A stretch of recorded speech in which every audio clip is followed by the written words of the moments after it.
And you've just heard Let Your Guard Down by brownbear. And I'm delighted to be joined by brownbear himself, Matthew Hickman. Hello, Matthew. Hi, how's it going? Really good, really good. So tell us about the album. Yeah, it's my second album. I think it's been 5 years since the first, so I felt like a nice time. If I'm honest, like they call it the terrible two, right? It's supposed to be like the hardest part. I kind of had another album written and demoed, and then lockdown came, Right. and it wasn't as good. So I'm hoping I secretly got my terrible two out of the way, and this is a much better three that's actually number two. But yeah, it was kind of a long protest to get here, and it was nice though. It was nice and reflective. It's a weird position to be as a songwriter because your first record is very much like, hey, I've had 20 years of growing up and a lot to write about, and then next thing you tour, and then you're like, well, I've got another record to write, but I've not really lived my life.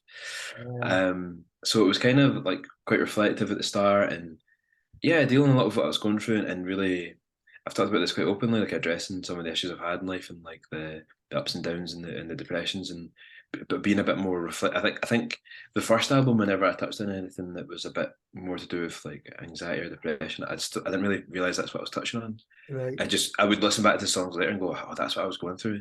Whereas this time I felt like I was more in charge of, like, this is kind of where I'm at and what I'm saying and what I'm feeling, and the kind of relationships I've gone through, and yeah, the ups and downs. So it's been really lovely as a writer and a person to have that time to reflect, and then we had nothing else to do, I suppose, during lockdown, and some kind of beautiful tracks came out of that, and then once we got out of lockdown, I was able to make that record. I did it with a producer called Buzzkiller, Ross Hamilton, and it was so funny doing that because Ross is, like, I would say, very entrenched in the pop world. He's making a lot of great commercial records, but I actually loved Ross's old project, Model Jet Pilot.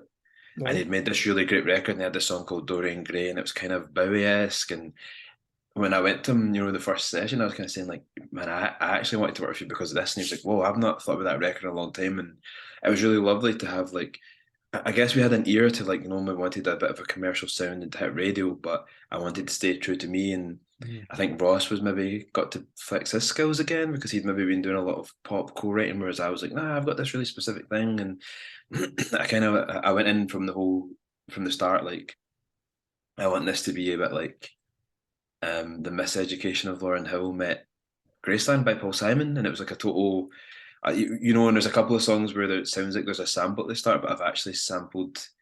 We recorded the track first and sampled and put it at the start, and we were just like thinking of like different genres and like the kind of soulful hip hop stuff I'm really into, and the kind of natural indie label we get, which I kind of don't love in a way because I feel like I'm a songwriter, and even when we have high guitar licks, I'm probably thinking more like West African music than indie rock. But so it was nice to have that kind of blend, and yeah, and it's just being in the studio is so beautiful, right? Because it's experimenting, and you're like, whoa, we're really starting to find this sound that I hope is kind of us. Like, I don't think it's going to be like fully like, album number two. It's like, we live in a funny time where people think your first album should make you like massive, whereas I think like a lot of the best acts, it was like album 3, 4, 5 till they really found their feet, because it takes time. So I think it's a really natural progression from the first record, but a lot closer to where I would see the actual sound of brownbear ending up.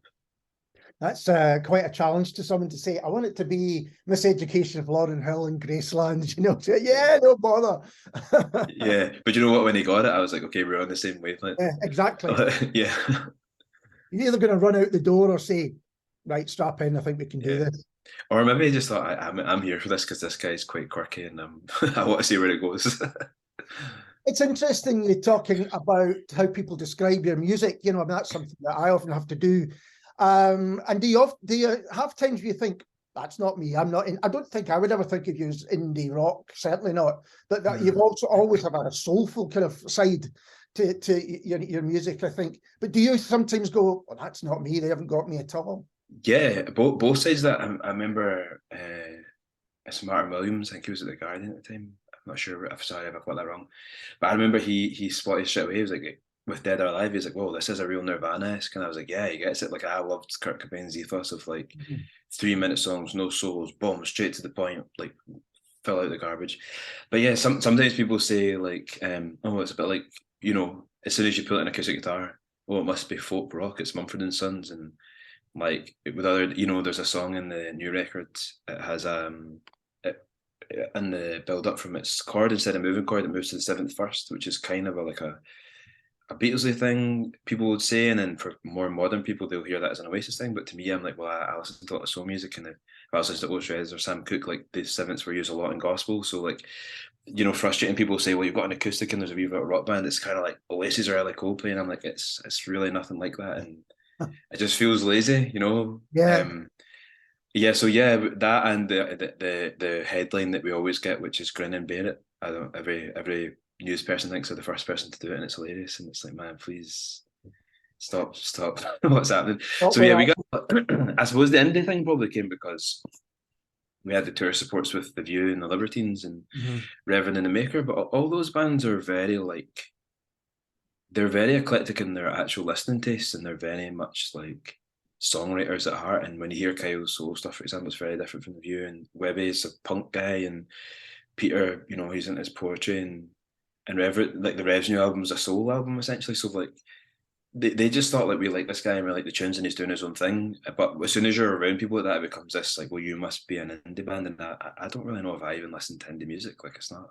And I think, you know, the term indie has become so all-encompassing, you know, Yeah. and it kind of did, I think, late 80s, early 90s, well, particularly then when Britpop, you know, if you think of the amount of Britpop bands, and they all were kind of called indie rock, and they were very, very different bands going on. And a lot of them had come with like influences from like the Clash, say, who took a lot from reggae, and then they come from like, you know, like Beautiful South were in that kind of, around that sphere of bands, although they were more in the commercial side maybe than the Britpop side, but they took so much from soul. You can hear it in the choral, like how much they've taken from soul, and the organ sounds like.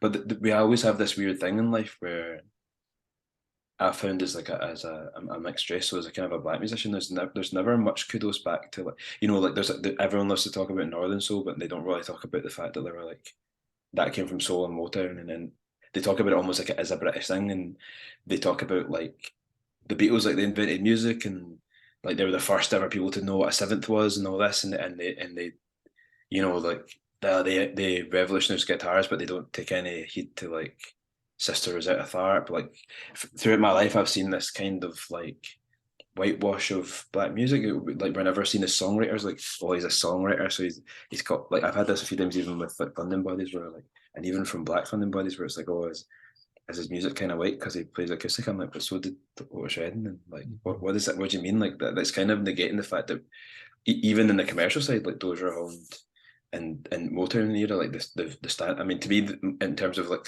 commercial singles and pop, like Motown's the greatest collection of singles of all time. Like, so we have this really weird relationship with like music and culture where like we always look to what's happening within black music culture, take from it, and then kind of disregard it as not legitimate. I mean, was it like 2 years ago, like a black artist won a House Award for the first time? It's just kind of like weird. So I've always struggled with that because people don't know where to place me. And then when I finally made some music that was a bit more soulful, people started saying things like, "Oh, you know, now your music makes sense," or "Now your face fits your music," and it's really like, wow, like, oh yeah, that was genuinely said, which kind of became the premise of the video for Retro, because that was said. We kind of like kind of led on to what that video was, if anyone goes away to watch it.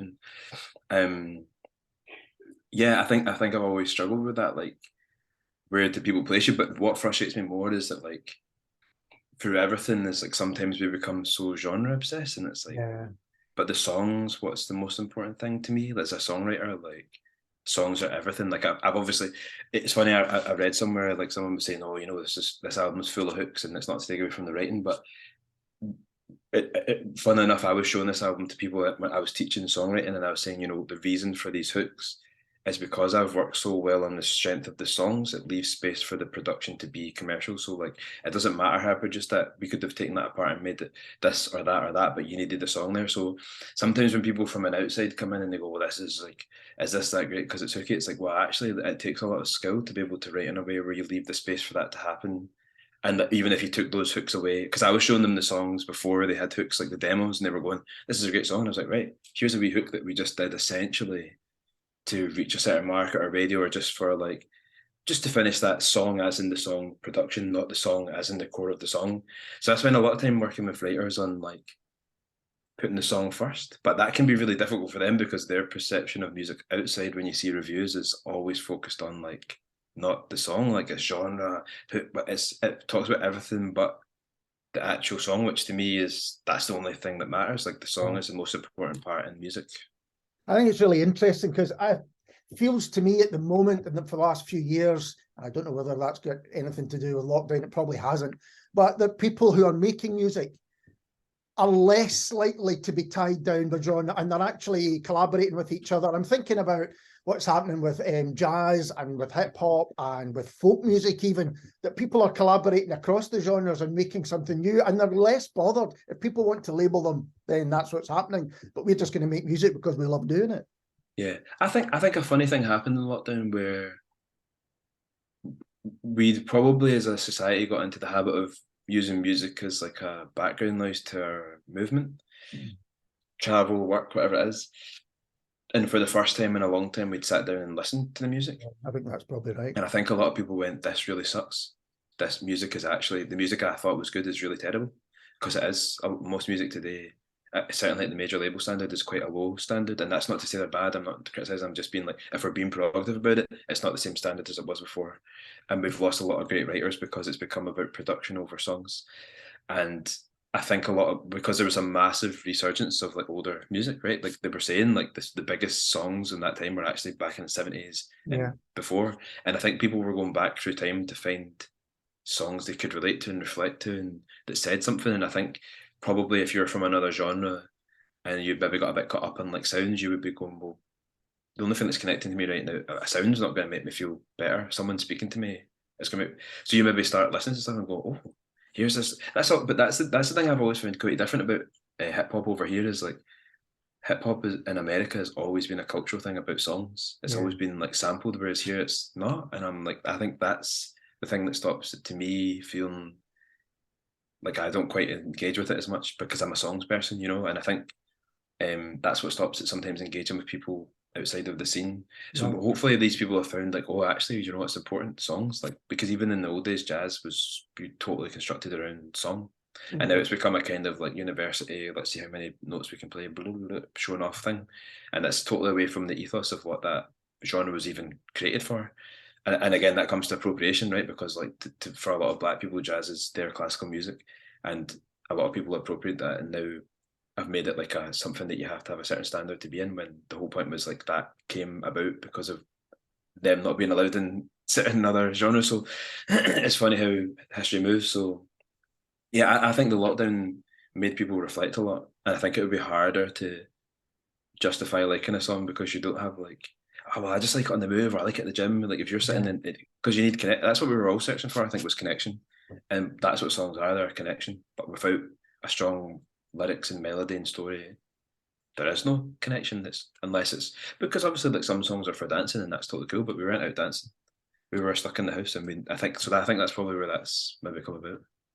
And there's been a lot of stuff released, I think, where that is the case, that you maybe are attracted to it because of the music, because you know the music moves you or whatever it does, and then have a listen and people are writing lyrics that are a bit deeper and relevant to what's happened before. I spoke to Tom Maguire last week and he's just got a new album out, Tom Maguire and the Brassholes, and that's definitely the case with that album.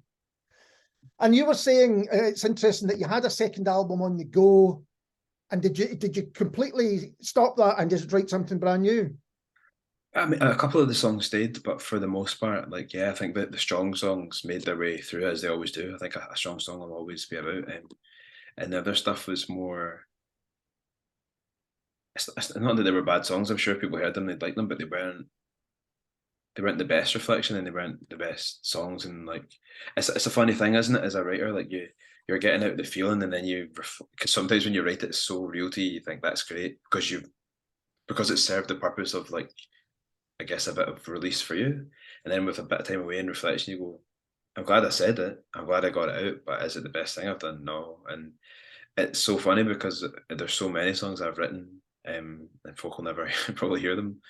But they create other songs. They take bits from them and go, well, that was a really good bit, you know, and this. But there's a couple of songs I've written and they always come back to me. And they maybe just haven't suited doing a band album. But when I do acoustic tours, I've played, and it's so funny. There's one in particular. People always come up and say, "I wish you'd released that song. Like I love that song." People talk about it all the time, and I'm like, "Well, yeah, I guess there might be a time where I do, but it's never felt like the right time, or I've never felt because I feel like songs have company, you know, and I feel like even when you get to an album, we had like 12 songs that eventually got through as like selected, and then that dropped down to 10. 10's my kind of perfect album, and it's really difficult. But I think you have to go, what's the best of all these songs together? So it's not like any song's worse. It's like now that we've got these songs, how do they work as a piece? Yeah, yeah. And that's another depth of like you get into. That can be really hard because some songs you love and you're like, I really love that, but it's not the right time. And if the right time ever comes, it will see the world. And if it never came, it wasn't meant to be. I try to not overthink it that way. I think that is something that seems to be coming back as well, is that when people release a proper album, they seem to be, releasing a collection of songs that, as you say, work together. I mean, latterly when CDs were still huge and you could put 19 songs on a CD, people were just throwing any old junk on there, it seemed to me as a listener, and I hopefully that is kind of changing. It's interesting to hear you say that. And with lockdown itself, did it kind of allow you to recalibrate how you thought about making music? I think it certainly rekindled a bit of passion for it, in the sense that I started listening to it as a listener again, because I wasn't doing it. I was just loving it, and but I learned to play piano really during lockdown. Could play a little bit, but I really learned to play. And I played piano. Some of the tracks were written on piano, and I played piano on the record. So that made me think differently about like songs and melodies. And I did a wee thing during lockdown where I started singing I was singing through lockdown, and I was just coming on and singing my favorite verse choruses of songs. And I'm not a cover art. I never do stuff like that. And I think people thought, oh, this is nice to see Matt, like what he likes playing and what, you know what I mean? He's just doing something different. And I was just doing it for my own entertainment and thinking, gosh, like remember this song, remember that song, I love this song. And then it really made me passionate about music again. And I'd really lost my passion for it. And I think that happens to a lot of artists, because it becomes your hyper focused life and your work, and it becomes, I'm sure a lot of artists would resonate, like it becomes like the catalyst for a lot of their disappointments in life as well. So yeah. It's not always the positive that thing that saved you when you were young is the thing that's breaking you when you're older. And I think I battled with that for a long time about what my relationship with music really was. And even the last few years, I've been coming to terms with like what that means for me in terms of doing live shows, like whether I'll continue to do them in the same way I had been. Like, I'd been kind of really relentlessly touring and having to be home for a few years. I was like, this is not the situation I wanted to be home in, but wow, like it's nice to be settled in one place for a bit of time. And I think, lockdown definitely changed for the better. It gave me a healthier relationship with music for sure. And it's interesting that you're talking about live music, because I would think of you as someone that, as you say, you toured a lot and played live a lot. Was that something that you enjoyed doing, or did it become necessary, or something that you felt obligated?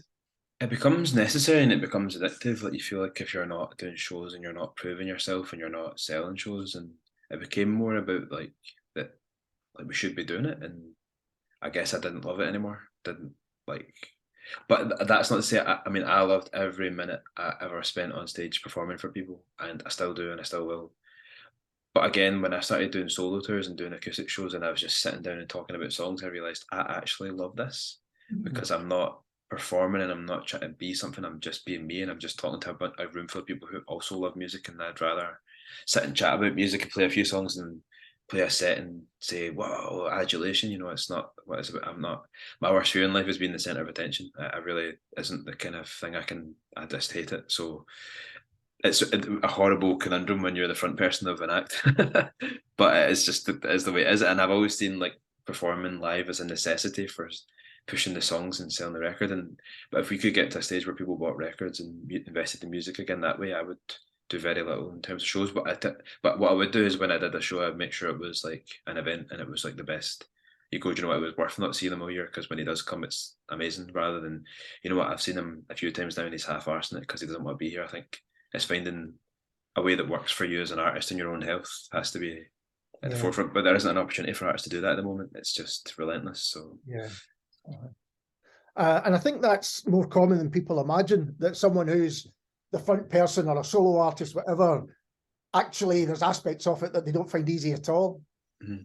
Yeah, it's especially if you're a writer like myself and it's quite personal, like you're essentially leaving that story on stage every night, like your heart and soul. And I would never give anything less than the best. So like you're kind of like sometimes breaking your own heart 12, 13, 14, 15 nights in 2 months, and then you think you're just emotionally, you've got nothing left to give, and you don't want to give anything less than all your emotion. And I think even at this level, but some people might listen to go, that's funny because you're not like a big touring act, but I suppose it's the only difference between you and a big touring act is the level of the audience. It doesn't mean your passion or the work you put in is any different. And no, of course not. And I think that's been hard. Like, and then obviously we were living that bubble, and it's great. And then you go home and you know you've not made it in people's eyes of what they think success is, and they're like, you know, how's your wee band doing? And you're like, oh, I've actually just done 2 months of like the hardest 2 months of my life, and you've reduced it down to how's your wee band doing? It's really something else, you know. So,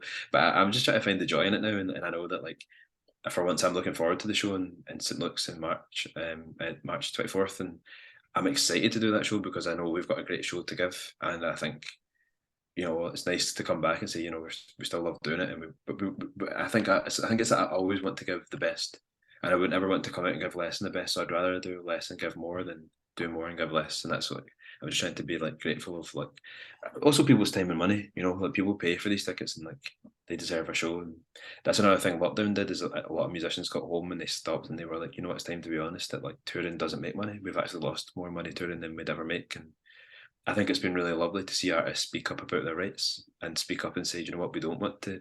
We all used to think that we had to uphold the industry because it was the only way to succeed. And it was almost a thing of like, when you get into the business, it's like, you need to protect this business at all costs.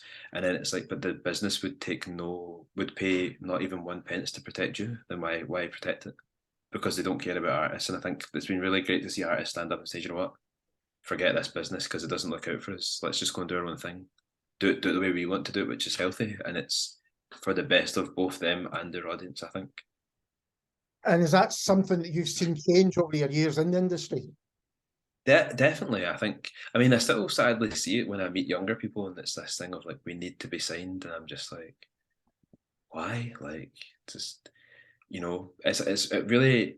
I think it hasn't changed as much as we hope. I think the fact that there's even a conversation feels huge, because I think for years people were scared.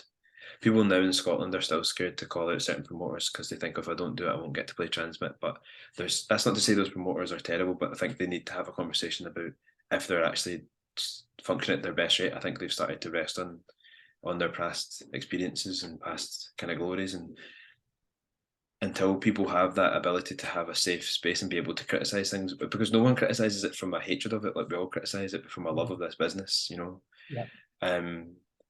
But I also feel like I'm old enough now, and I'm at a point where like I'm doing my own thing anyway, that I'm like, well, I'll say it because I don't really, what are they going to do? Not book me? They don't book me anyway, so I've got nothing to lose from it. I'm just going to say what I have to say, and probably part of the reason they don't book me is because I do say what I have to say, and I'm okay with that. Like I don't want to be. I've said it so many times to promoters, like I don't want to be somewhere I'm not wanted. Like if you're not going to make me and even feel like a priority, I'm not going to stay. And I'm not saying I should be your priority.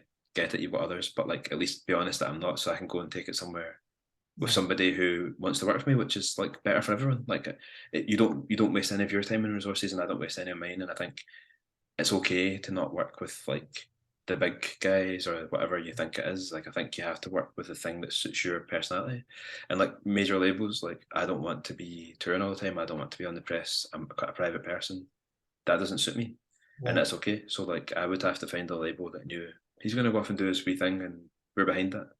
And if I can't find a label to do it, I just had to do it myself. And I think that it's like sometimes we get like obsessed with this idea of like the majors is the best, but I see a lot of major label artists, and honestly, I think they look miserable. Yeah, I think they look really, really lost and really miserable, and I worry for them. Like what happens when they get out, because there's no duty of care. There's no aftercare when this all ends, which it always does. There's no aftercare. You just get dropped into obscurity. So do it yourself. That's what I always say. Yeah, over the years, I've met a couple of people who were signed to major labels, and that's exactly the story, you know, that happened with them. But live, let's talk about, are you going to be taking Demons live after having said that? Yeah, so we've got the show on the 24th of March at St Luke's with the band, and then I'm heading off on an acoustic tour in April and May that goes to the Highlands, and then kind of like Irvine, which is Ayrshire's my home, and Greenock, and some places in between. And then I don't know what the plan is. Like, yeah, I've got some visual projects I want to work on for the album because like films become a big thing for me. So, but I know that we want to tour it again at some point. But again, it's the cost of doing that's high. But we got a lot of requests to go down south and some to go back to Germany, and I'd like to explore that. But I know that also next year is 10 years of Brown Bear, so I'm like, maybe that's the time to do it. Like really build this year so that next year we can do like one big 10-year anniversary tour of the best place. My dream is to end it at the Barrowlands. It's the best venue in the world, so I'd love to do like my last like 10 years of Brown Bear show, and then maybe have a little space for music again, like just go away and Start again. start again. Yeah, find like I don't know, like I just like I'm probably one of those artists that will go away and I'll come back when I feel like I've got something to give. Like I don't want to just make a third album for the sake of making it. I'd like to go away and have time and explore other creative things and travel a bit, and then go, hey, do you know what? I've really thought of it, and this is the record I want to present. So that, and I think there's something in that. Like Paolo's obviously takes his time with albums, and he always creates really great albums and kind of all different themed, and Yeah. and I think there's something to like delivering your best rather than a lot, and so that's probably sadly for anyone that maybe thought there's going to be another album after this. There might not be for a while. Or there might. I don't know. It just honestly, like I think it just you've got to see how it feels. But I know that I won't release something until I feel like I've got something to give. Because it's just the way I am. I just want to give the best always. And I guess that freedom is what you don't get if you're tied down to contracts and other people and all that kind of stuff. Yeah, totally. Scary though, because we're all human and we dip back in and check the numbers and you go, oh gosh, the socials aren't doing well and the Spotify is not doing well. We're not selling any records. But at the same time, like every time I've come back, it feels like I've come back to something bigger than I left. Yeah. And so hopefully that happens, and I think it naturally does. I suppose I'm maybe lucky in the sense that I never just disappear. Like I'll maybe off be doing like a podcast or doing a film or something that's like, oh, he's still busy, he's still doing things. I write for a lot of people, so sometimes people will see me pop up in other tracks, and I'll always be busy. But I think sometimes you just go like, oh, I need a bit of space. I don't know. I like a bit of that mystique. I like people not to know. I'd love to be in a situation where we just came back and said, like, the album's out tomorrow. People went, "Whoa, that's the joy of being in a major, I guess." In it, they've got that kind of marketing to do that. But the social media side of things, and 10 years, you said, so Spotify as well, I guess. Oh, that's changed as well since you began. Yeah. Oh, when we began, it was still like you have to get on radio and like don't just do singles all the time. And that's my doorbell. And like so when we began, it was like got to get on radio, got to do YouTube was huge. Like YouTube was like, wow, it's gonna be massive, and everyone was like, forget Spotify, what is that? And then just a change, like people don't watch. I mean, even now, like people YouTube are going to shorts, like people are on TikTok, so they they don't want to hear full songs, and now you're hearing these people starting to think, oh gosh, we actually need choruses because people only listen to 15 seconds, or whatever. And it's just forever changing with technology, but the one thing that's remained is like people connect with songs, and like Yeah. I think people will move back to the old methods of I think radio, printed press, all these things are still so important, and I think people neglect them because they're always chasing that like cool audience, but cool audiences will turn on you really quickly. Whereas all those people that they're leaving behind are actually the music fans. You know what I mean? They're the people that I guess that they used to call the Jules Holland audience, like that kind of really cynical, that's BBC Two or a bit older, like as if like that's a bad thing. I think what it is it's people that want to hear songs and music. So, but yeah, I've definitely seen it change in 10 years. I've seen it go like up and down, and but the thing that hasn't changed is the people that make the decisions are still picking the same kind of shallow people that they think they can exploit easily, and it's all about the quick buck, and it's not about the long-term investment in it. And the one thing I would say is like I do feel like we might be reaching a point where music actually is in in a danger of not existing in the way we know it. If we're not careful, I think we'll lose it because we're not investing. And even if tomorrow you said, right, we want songs back, like we've lost a lot of great songwriters who've not been able to stay in the business because they can't work and they can't feed themselves. And if you really needed a great song that stands the test of time tomorrow, you might struggle to get that in some of these places because you've not invested in writers. So I do think it's at that pivotal moment for music where they really have to go like, what is the business here? Like, I think even live music feels on the decline since lockdown, and it's not all negative. I think it's going to be good in a way because I think what it does is it leaves space for like alternative ways of operating to happen, which not only is beneficial for artists and companies, it's beneficial for audiences because not everyone wants to go to an arena and be around all that many people. Some people like the intimateness of like the Barrowlands or like smaller, and some people don't like it to be too loud. Some people like a quieter sound. And I was at an event the other day and it was like a quietened event. And I thought, gosh, I would go to every gig if it was like this. I find it too much when it's too loud. Mm-hmm. So like even in terms of like how there's basically, but the more I've done rural touring and community tours, like the more I meet people who just feel alienated from the way mainstream music operates. So like it's not just that you're alienating artists or writers or people in the business, you're alienating members of the public who don't feel engaged with our business, which I think is a real loss. So my hopefulness in some of this disarray is that out of it comes a situation where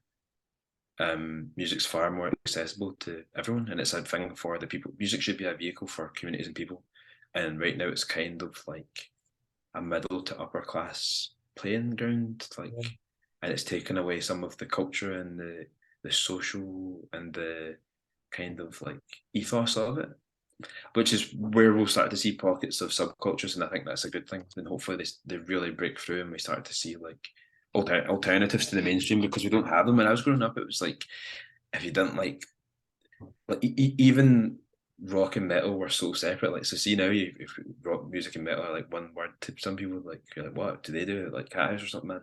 But like, when I was you, it was like you had people who listen like Crying, and then you had people who listened to MTV Rocks, and then people who listened to Crying who thought people listened to MTV Rocks basically pop music.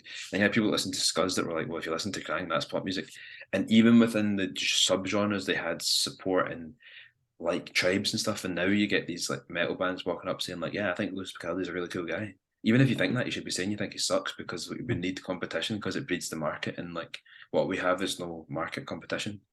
So like as a business, we're like those competitions are good. It's like having good and bad guys. I know it's ridiculous and we all get along or whatever, blah blah blah. Mm-hmm. Like giving people something to believe in is a good thing, and it's like sadly like that kind of heavy pop ballady thing isn't for everyone, so they just shut off and then they don't engage with like music in that sense. And that's not to say there's not, I know there's loads of people, no doubt there's all these obscure acts, but again there's that thing of like that can be really difficult to build level in, because you'll get like someone who's quite obscure and it becomes so much of a thing, they get plopped onto the mainstream circuit and it doesn't make sense, and then it all falls apart. It's like there should be mainstream ways to, not as in like major labels, but mainstream ways for everyone to access whatever music they want, rather than like having this niche thing over here and no one knows about it, and then it means that that act doesn't come to this country or whatever. So I think that's my hope. A big rise in subcultures, a big rise in like outlets for these different genres and different bands, and like competition, which is good for everybody. I think it's good. It shouldn't be that like Adele has her quarter, Swiftie has hers, Sheeran has his, and then Bieber has his, and then repeat. Like, because that's what they're doing. They're throwing each other, right? When's your quarter? Oh, well, we don't want any competition, so we'll wait. Like, these artists aren't breaking records. Like, the industry's designed for them to succeed, and that's just killing competition.